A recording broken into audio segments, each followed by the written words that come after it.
Alors, vous cliquez sur OK et on va afficher la grille de lignes de base. Parce que quand on a affaire à du texte avec plusieurs colonnes, ça peut être intéressant d'utiliser la grille de lignes de base. Vous voyez, vous avez peut-être la même chose que moi. Les lignes d'une colonne à l'autre ne sont pas dans le prolongement, elles ne sont pas à la même hauteur.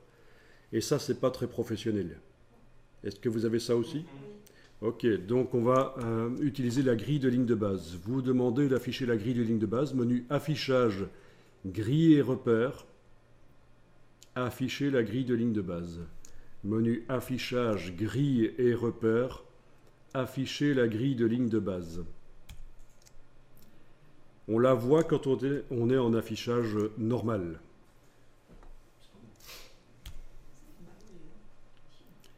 Alors, la grille de ligne de base, on va faire en sorte qu'elle ait un espacement qui corresponde à celui qu'on a choisi pour le corps du texte. Donc, il faut d'abord aller se renseigner, tiens, quel est l'interlignage? Avec l'outil texte, je clique dans un paragraphe et voilà, je vois que l'interlignage est 17. Bon, je l'avais déjà vu avant, mais si on veut vérifier, c'est comme ça qu'on fait. On clique avec l'outil texte dans un paragraphe et on va vérifier quel est l'interlignage. On peut le faire par la palette caractères aussi, ça marche. C'est là. Interlignage 17, ça c'est l'interlignage de mon corps de texte. Et je vais faire en sorte que l'espacement entre les lignes de la grille soit également à 17.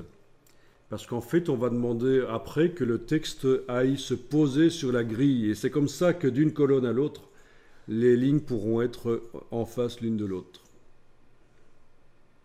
Alors, on va modifier maintenant la grille. Dans les préférences, édition, préférences, grille. Édition, préférences, grille. Vous avez ici ce qui concerne la grille de ligne de base. Et vous avez le pas.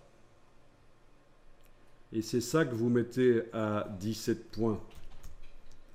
OK. Et là, vous devriez remarquer que l'espacement entre les lignes est le même que l'espacement entre les lignes de texte. Donc l'espacement entre les lignes de la grille est le même que celui entre les lignes de texte. On a synchronisé la grille de ligne de base avec notre corps de texte. Donc en fait, ce qu'on est en train de regarder ici, et là je vais utiliser un rectangle sans contour, on est en train de regarder est-ce que l'espacement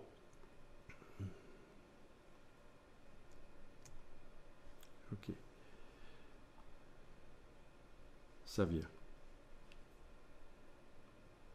Voilà. Est-ce que l'espacement entre les lignes de la grille, voilà, est le même que l'espacement entre les lignes de texte? On dirait que oui. Hein. D'accord? L'espacement qu'il y a entre deux lignes de la grille est le même que celui qu'il y a entre deux lignes de texte. Voilà. Donc voilà, c'est ça que je regarde dans un premier temps, et c'est ça qu'on vient de faire. Mais rien n'a changé dans le document. Si je l'imprime, les lignes ne correspondent toujours pas. Alors maintenant, je clique à côté de tout. Rien n'est sélectionné. Je double-clique sur le style corps du texte. Et dans les formats de caractères de base,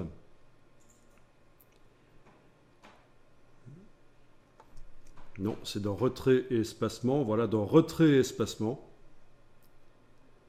je vais dire que les lignes de texte qui utilisent le style corps du texte doivent coller à la grille, aligner sur la grille toutes les lignes.